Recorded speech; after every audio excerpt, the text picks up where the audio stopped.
سب کے بیچ لے آئی تھیں تاکہ سب کے درمیان بیٹھ کر اس کی طبیعت کچھ بحال ہو سکے۔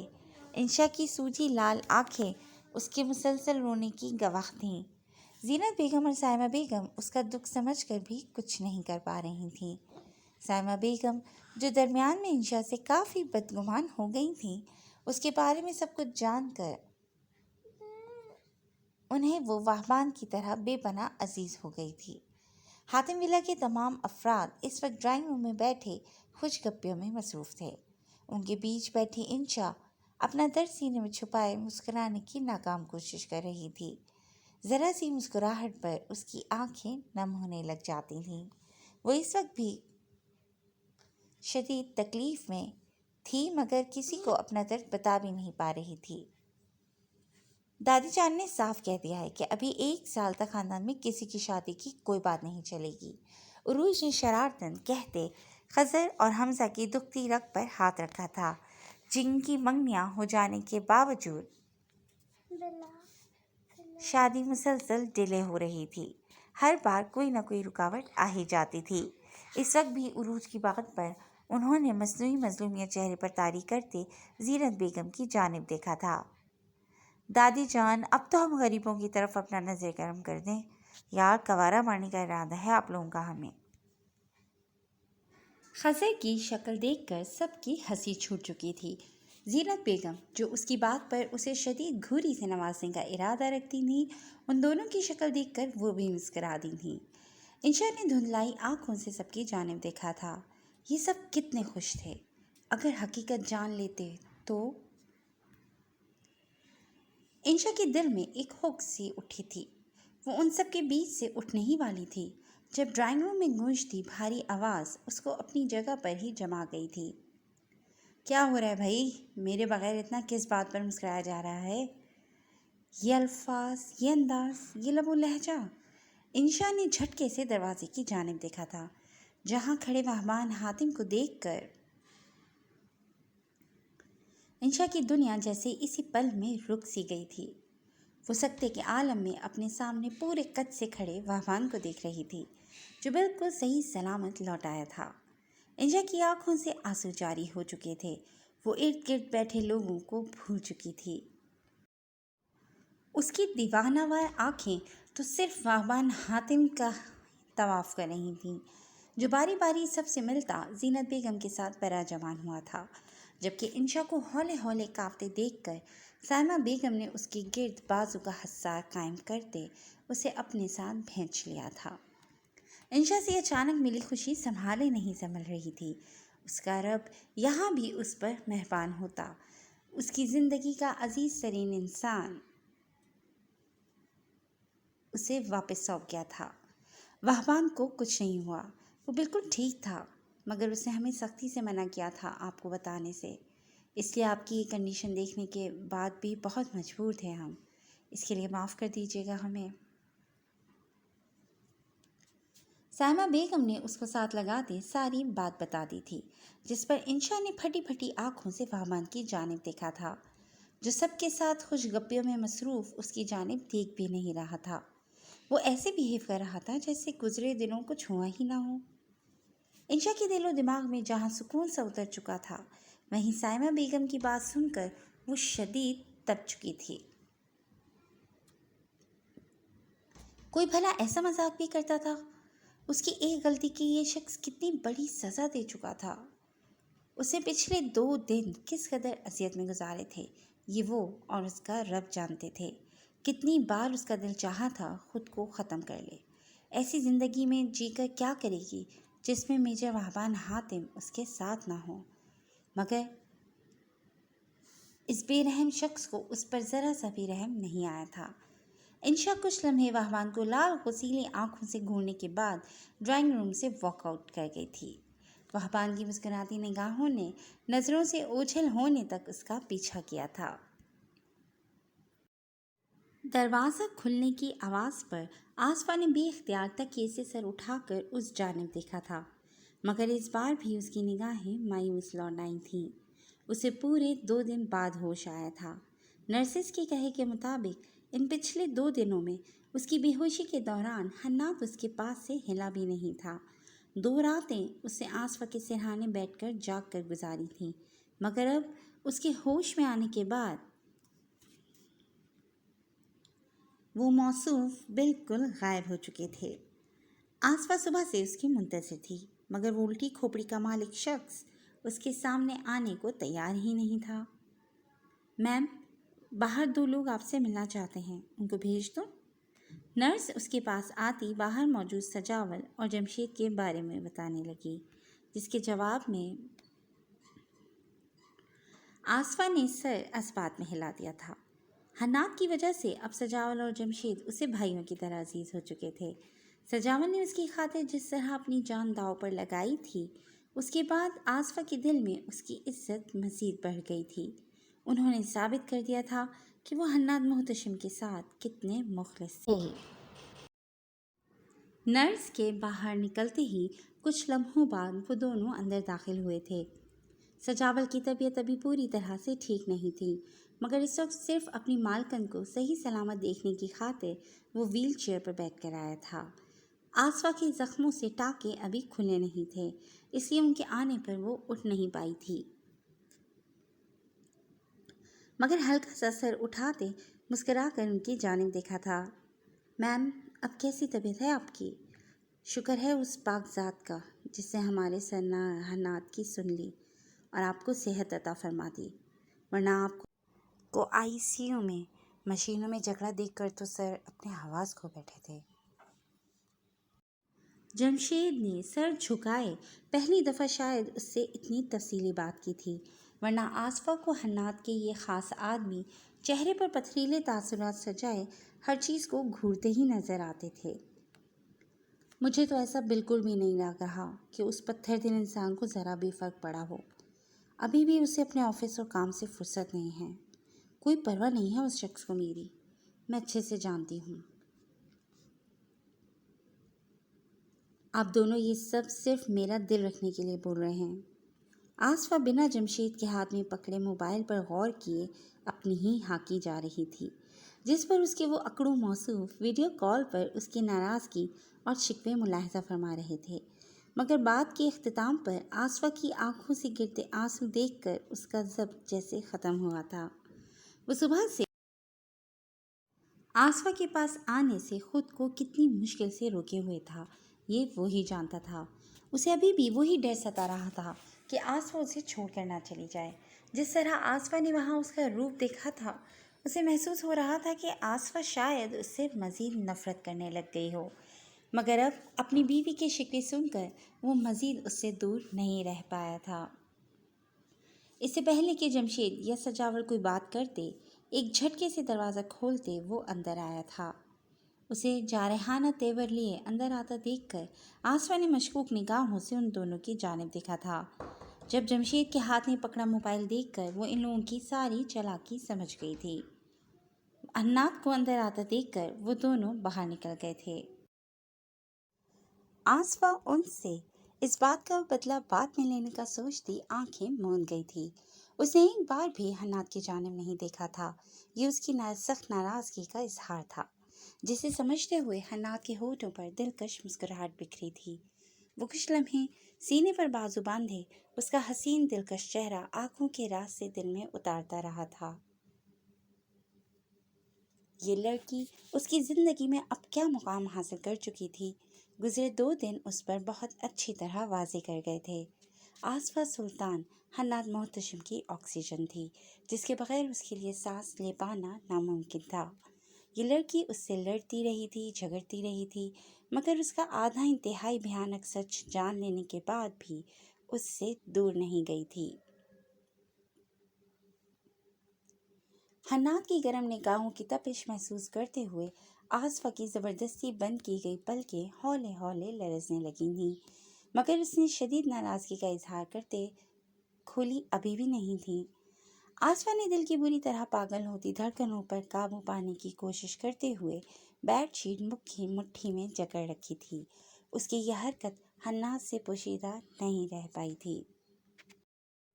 وہ دل کے ہاتھوں مجبور آگے بڑھا تھا، مگر آصفہ نے اب بھی آنکھیں نہیں کھولی تھیں۔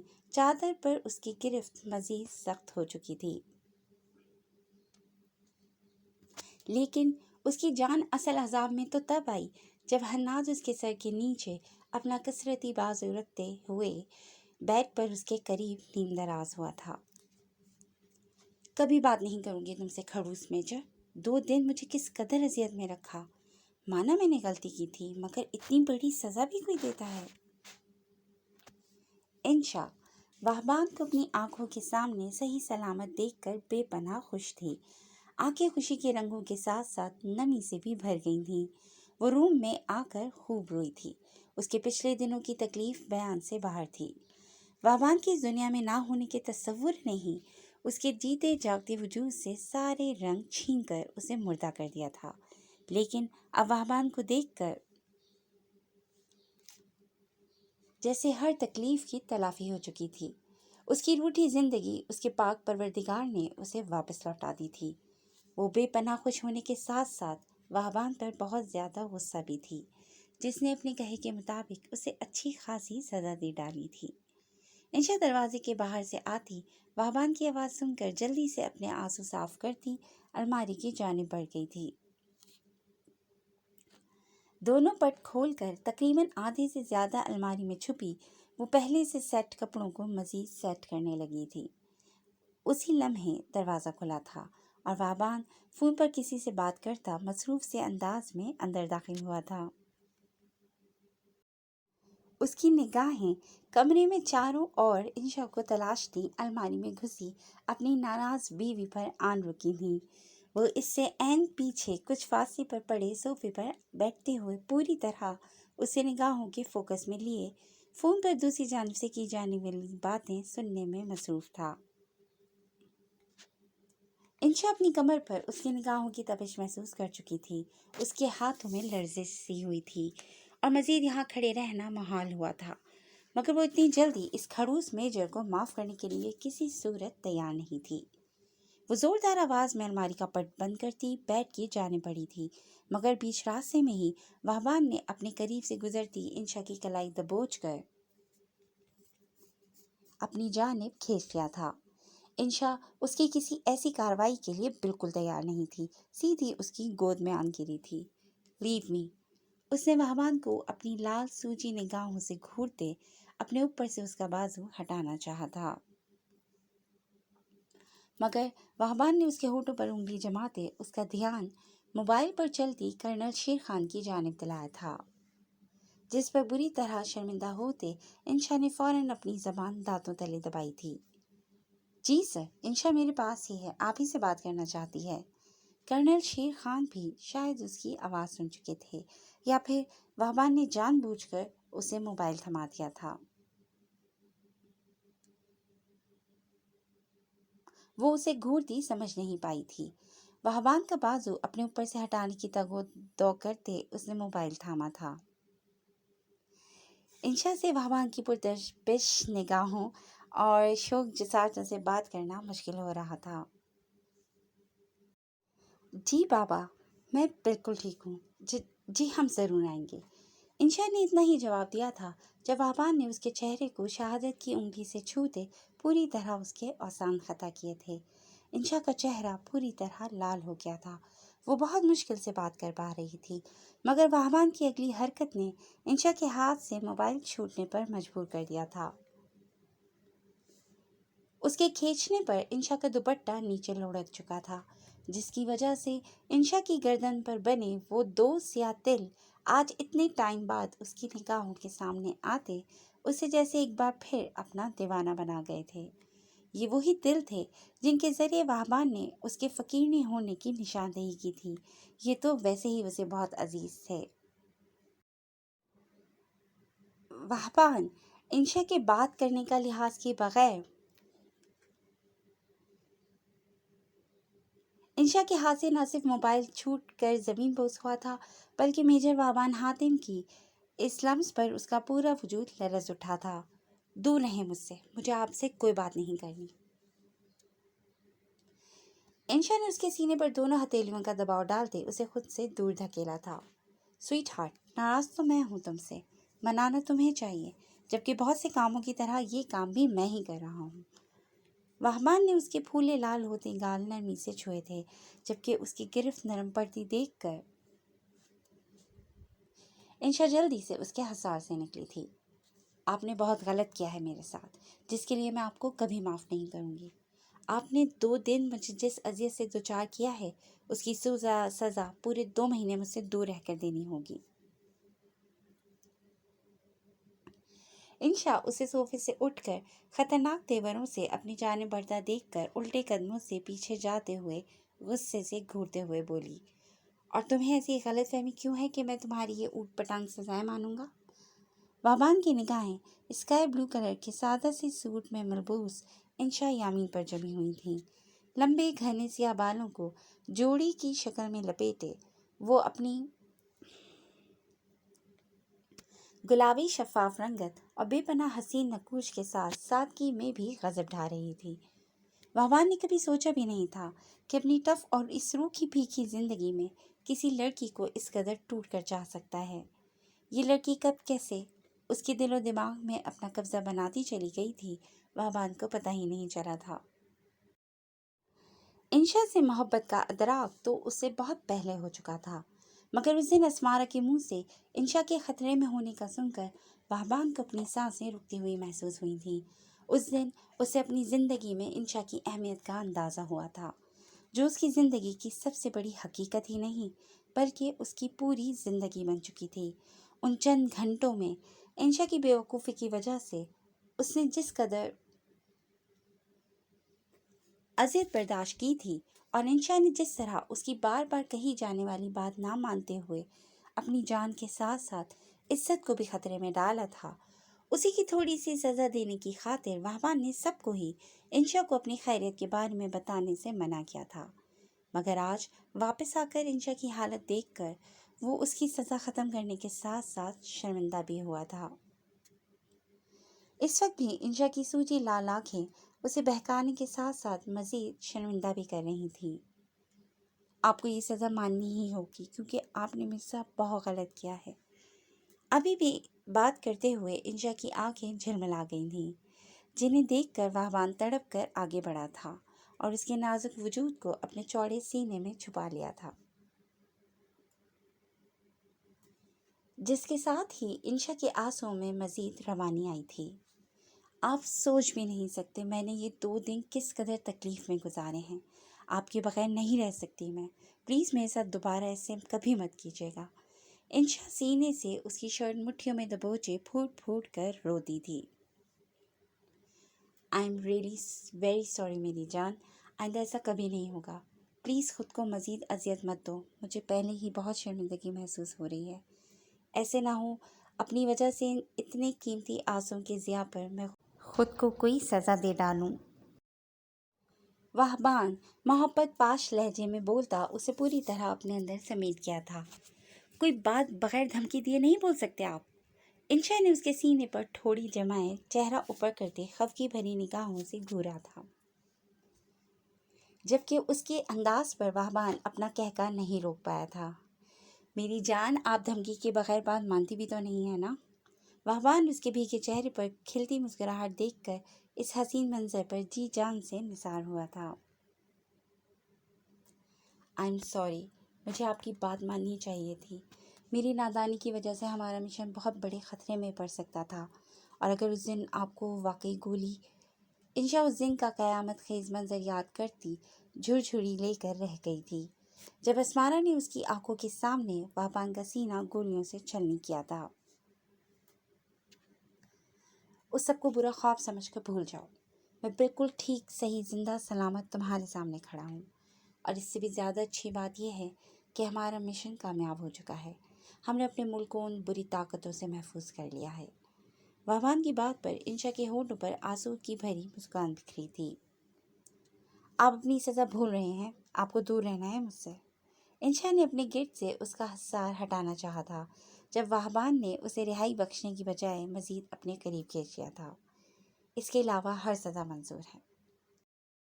وہبان اس کے گھنے بالوں سے کیچڑ نکالتا خمار آلود لہجے میں بولا۔ انشا کے بال ایک آبشار کی طرح دونوں کے گرد بکھرتے انہیں پوری طرح ڈھانپ گئے تھے۔ باغبان کی سرگوشیوں پر خود میں سمٹتی لال انگارہ چہرے اور لرز سے وجود کے ساتھ اس کے سینے میں چہرہ چھپا گئی تھی۔ اس کی اس ادا پر نثار ہوتے ہوئے باغبان اسے پوری طرح خود میں سمیٹ گیا تھا۔ آپ یہ کیا کر رہے ہیں؟ کوئی آ جائے گا؟ آصفہ نے جھٹکے سے آنکھیں کھولتے گردن موڑ کر شرم سے لال ہوتے حنات کی جانب دیکھا تھا۔ حنات کے ایک دم اتنے قریب آ جانے پر آصفہ کی دھڑکنوں کی رفتار حد پار کر گئی تھی۔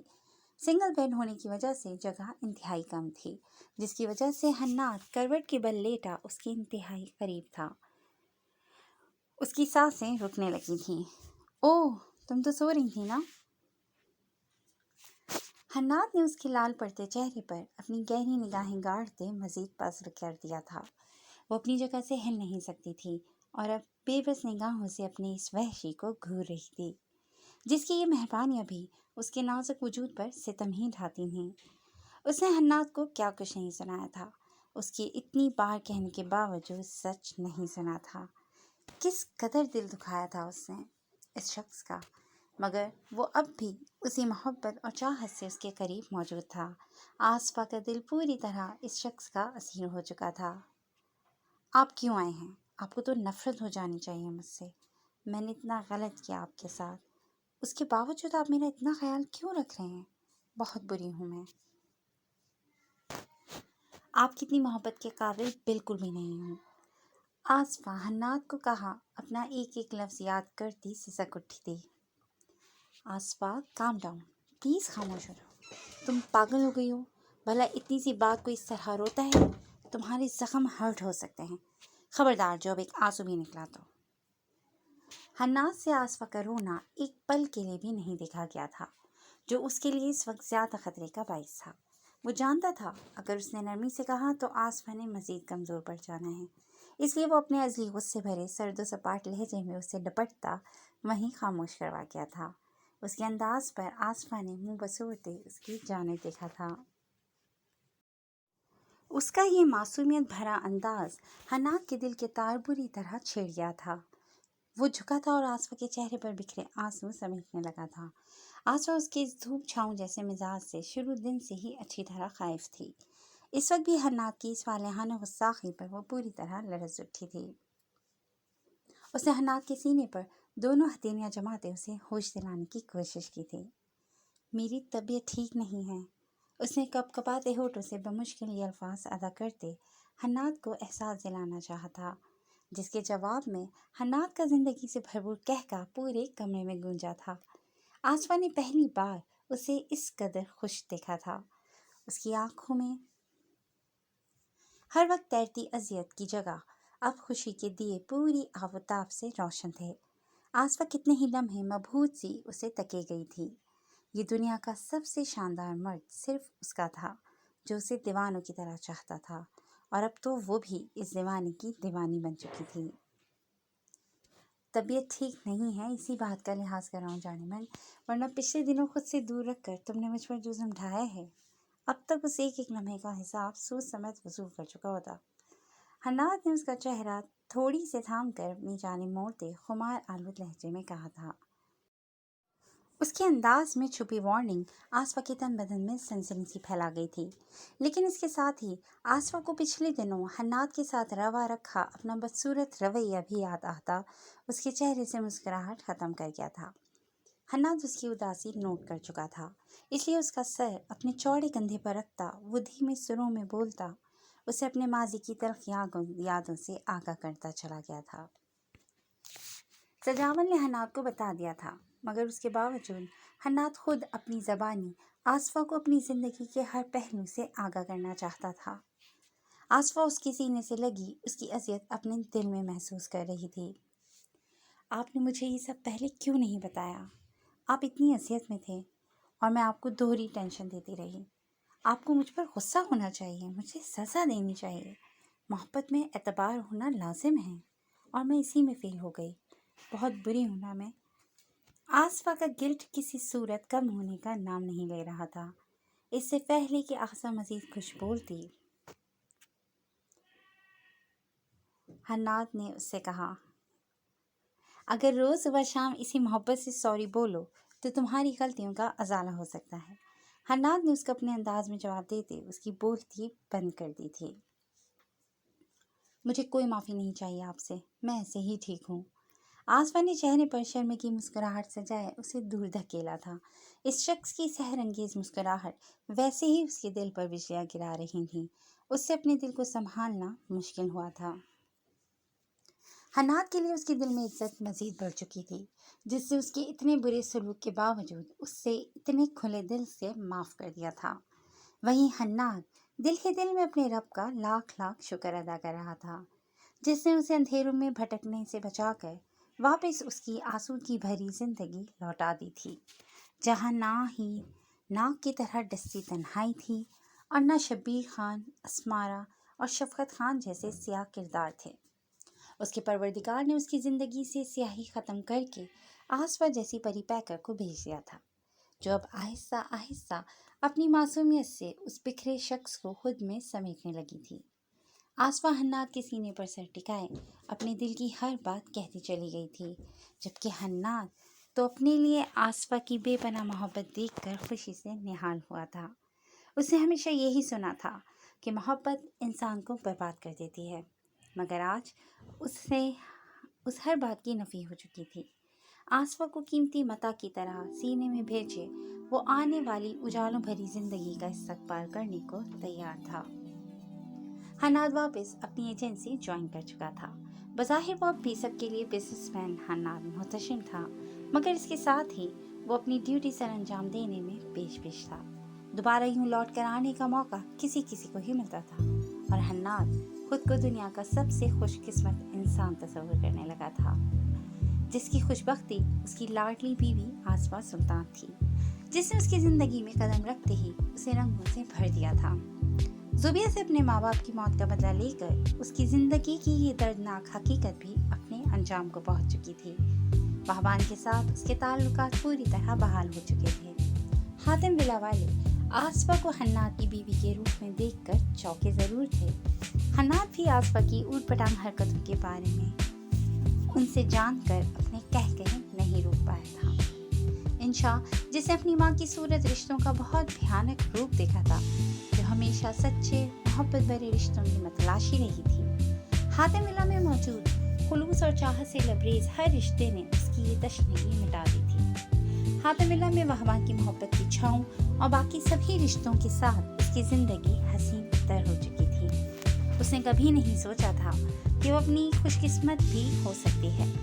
کرنل شیر خان بھی اپنی بیٹی کو خوش دیکھ کر بہت خوش تھے۔ اپنی زندگی کی تلخیوں سے مقابلہ کرتے وہ سب اپنے صبر کا میٹھا پھل پا چکے تھے، اور ایک دوسرے کی سنگت میں آگے آنے والے ہر طوفان کا ڈٹ کر سامنا کرنے کو تیار تھے، کیونکہ اب ان کے پاس محبت جیسی طاقت موجود تھی، جو انسان کو مضبوط بنا کر دنیا کے ہر طوفان سے لڑنا سکھا دیتی ہے۔ وہ سب بھی یہ ہنر سیکھ چکے تھے۔